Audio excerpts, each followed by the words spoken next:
क्या हुआ जब जेनजी बन गए बूढ़े। एक बार अंधेर नगरी में चौपट राजा का खूब मजाक बनाया जाने लगा। गली गली में उसके चुटकुले सुनाए जाने लगे। युवा लोग उसके हर कदम का इतना मजाक उड़ाते कि उसकी छवि एक जोकर की सी बन के रहे। जब चौपट राजा को ये पता चला कि अंधेर नगरी में उसका इतना मजाक बनाया जा रहा है तो वो गुस्से से आग बबूला हो गए। उसने अपने मंत्रियों को बुला के पूछा कि मेरा मजाक उड़ाने वाले ये लोग हैं कौन। महाराज, ये नई पीढ़ी, लोग इन्हें जेंजी कहते हैं। वो कोई भी हो, इन्हें तुरंत पकड़ो और इतना मारो कि ये हंसना भूल जाए। महाराज, ये देश के युवा हैं।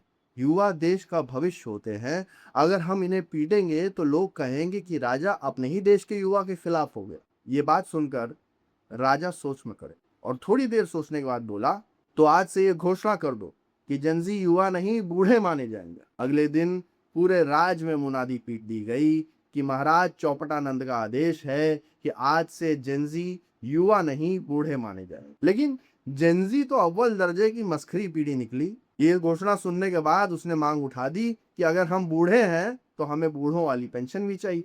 अब अंधेर नगरी में तो असली बूढ़ों की पेंशन बंद की जा चुकी थी, तो ये जेंजी बूढ़ों को पेंशन कैसे दी जाती।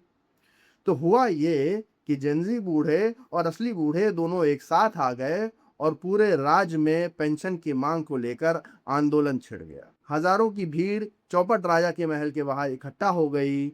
उन्होंने महल को घेर लिया, राजा की जान पे बनाई।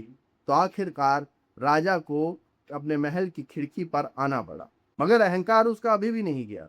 महल की खिड़की से हाथ हिलाते हुए उसने बोला कि मेरे प्यारे दोस्तों, मैंने खुद ये निर्णय लिया है कि आज से बूढ़ों की पेंशन जारी कर दी जाए। ये सुनकर पूरी भीड़ में खुशी की लहर दौड़ गई। राजा को लगा कि भीड़ उसके वश में है, तो उसने आगे बोला, और जिन्होंने मेरा मजाक उड़ाया है मैं उन्हें माफ करता। ये बात सुनकर पूरी भीड़ में सन्नाटा छा गया। कुछ पल बाद सब इकट्ठे हंसने लगे।